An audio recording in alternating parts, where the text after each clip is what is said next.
Bom dia, irmãos queridos, nesta quarta-feira, dia 12 de agosto.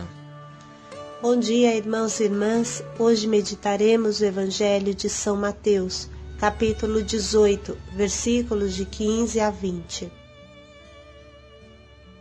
Lutar para nunca quebrar o círculo do amor. É impossível que não aconteça desentendimentos entre nós, mesmo se formos uma família exemplar. Jesus pronuncia as palavras de hoje no contexto claro e forte do perdão. Portanto, a palavra, se teu irmão pecar contra ti, vai e repreende-o a sós, não significa vai e tira satisfação, mas pelo contrário, significa tenha amor no coração. Se teu irmão te fizer mal, te ferir, não vai falar com ele com 2 pedras na mão, mas aproxime-se dele com amor. Seja você a procurá-lo e lhe mostre o seu erro, sem inúteis escândalos, a sós, para ganhar de novo a sua comunhão, para que Jesus continue no nosso meio. Deus não é vingança, mas amor recíproco. O Senhor esteja convosco. Ele está no meio de nós. Proclamação do Evangelho de Jesus Cristo segundo Mateus. Glória a vós, Senhor. Naquele tempo, Jesus disse: Se teu irmão pecar contra ti, vai corrigi-lo, tu e ele a sós. Se ele te ouvir, terás ganho o teu irmão. Se ele não te ouvir, toma contigo mais 1 ou 2 pessoas, de modo que toda a questão seja decidida sob a palavra de 2 ou 3 testemunhas. Se ele não vos der ouvido, dize-o à igreja. Se nem mesmo a igreja lhe ouvir, seja tratado como se fosse um pagão ou um publicano. Em verdade vos digo, tudo o que ligardes na terra será ligado no céu, e tudo o que desligardes na terra será desligado no céu. Eu vos digo mais isto: se 2 de vós estiverem de acordo na terra sobre qualquer coisa que quiserem pedir, meu Pai que está nos céus o concederá. Pois, onde 2 ou 3 estiverem reunidos em meu nome, eu estou ali no meio deles. Palavra da salvação. Glória a vós, Senhor. Se o teu irmão pecar contra ti, vai corrigi-lo, tu e ele a sós. Se ele te ouvir, terás ganho o teu irmão. Hoje a palavra ilumina um aspecto muito difícil da nossa vida, que tanta confusão cria. Quando uma pessoa permanece infantil em seu coração, não no sentido de que Jesus fala e que ontem meditamos, mas no sentido que nunca amadurece, nunca vence o seu egocentrismo de criança, continua piracento, achando de ser ele o centro do mundo. Quando uma pessoa é assim, nunca entenderá essa palavra do Evangelho e passará o dia inteiro corrigindo os outros, porque o único certo é ele. Quando Jesus fala, se o teu irmão pecar contra ti, vai corrigi-lo, pressupõe que você ame profundamente esse irmão. Basta pensar quantas vezes e com que força Jesus fala do perdão. Até 70 vezes 7. Então, irmãos, para corrigir o teu irmão, precisa amá-lo de verdade.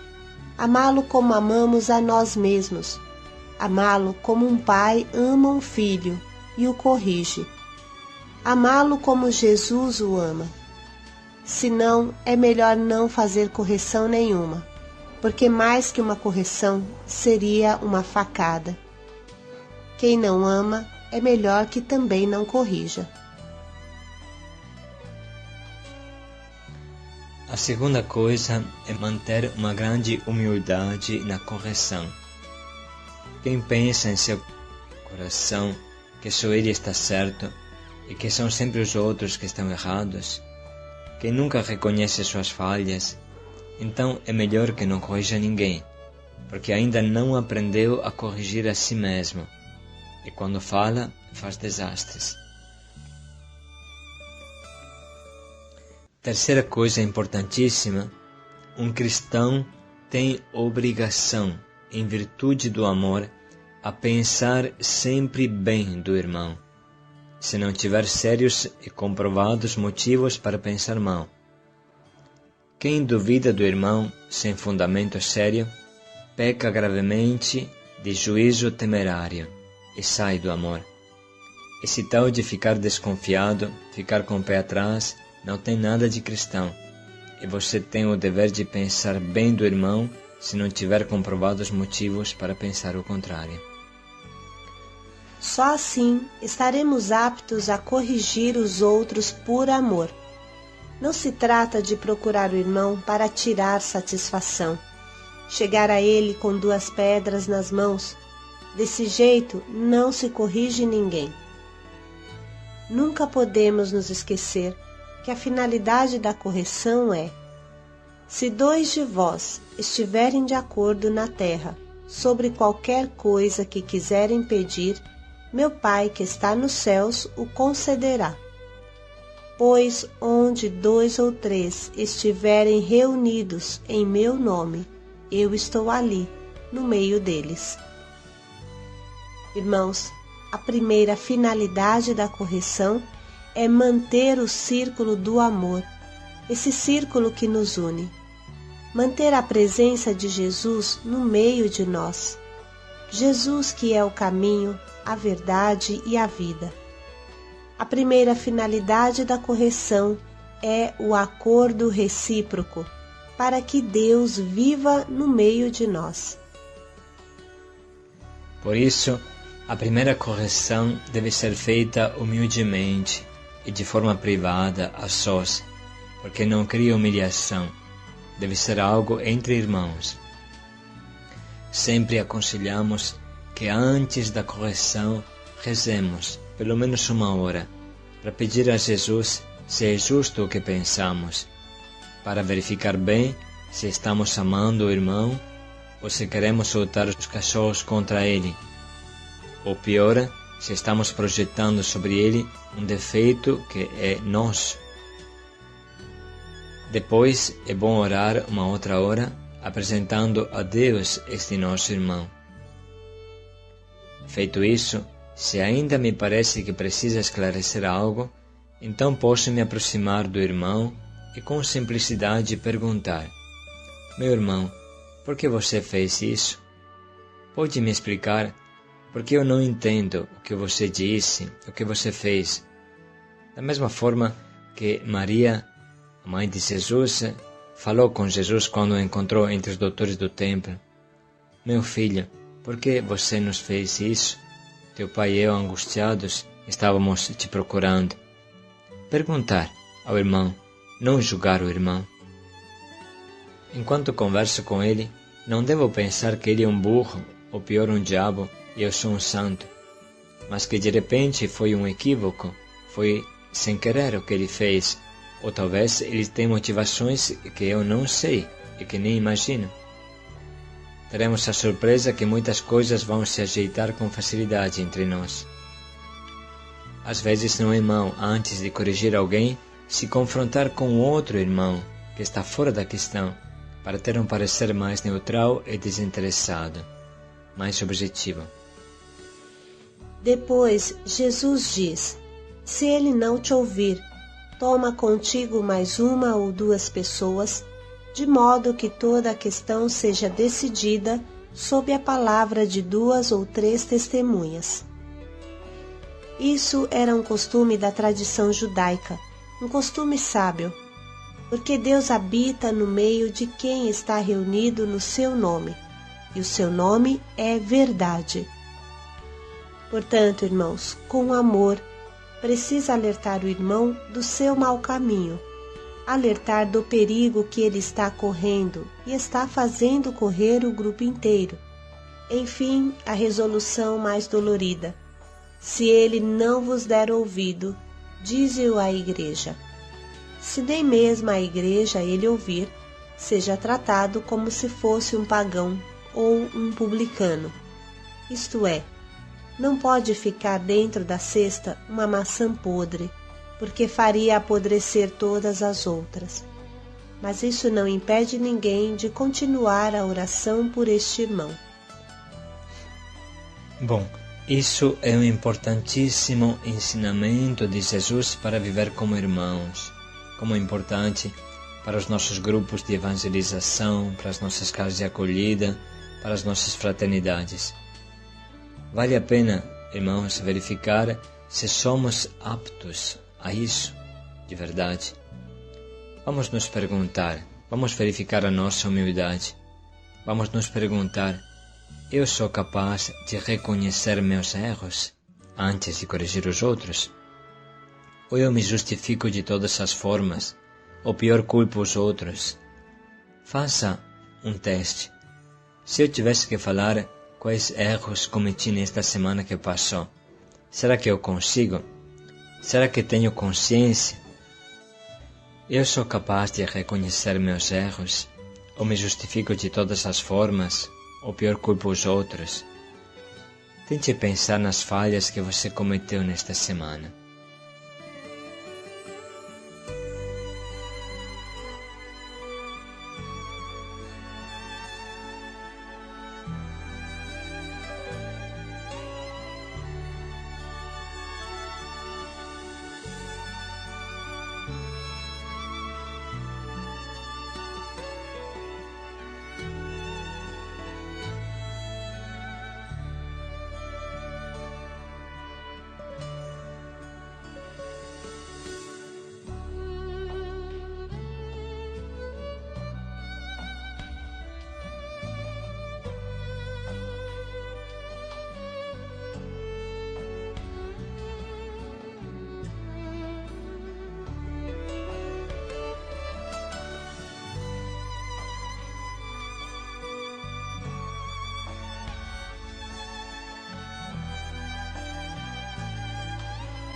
Pense agora, qual é o irmão que está perto de mim e que me cria maior dificuldade? Pense um pouco.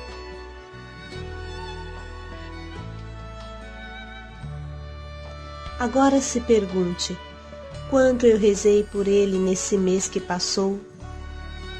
Eu paro na rejeição instintiva ou eu o apresento a Deus?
Para concluir, vamos ler novamente este riquíssimo trecho do Evangelho, escolher o nosso propósito e pensar como concretamente vamos vivê-lo. Paz e alegria a todos, irmãos. Paz e alegria a todos. Naquele tempo, Jesus disse: se teu irmão pecar contra ti, vai corrigi-lo, tu e ele a sós. Se ele te ouvir, terás ganho o teu irmão. Se ele não te ouvir, toma contigo mais uma ou duas pessoas, de modo que toda questão seja decidida sob a palavra de 2 ou 3 testemunhas. Se ele não vos der ouvido, dize-o à igreja. Se nem mesmo a igreja lhe ouvir, seja tratado como se fosse um pagão ou um publicano. Em verdade vos digo, tudo o que ligardes na terra será ligado no céu, e tudo o que desligardes na terra será desligado no céu. Eu vos digo mais isto: se 2 de vós estiverem de acordo na terra sobre qualquer coisa que quiserem pedir, meu Pai que está nos céus o concederá. Pois, onde 2 ou 3 estiverem reunidos em meu nome, eu estou ali no meio deles.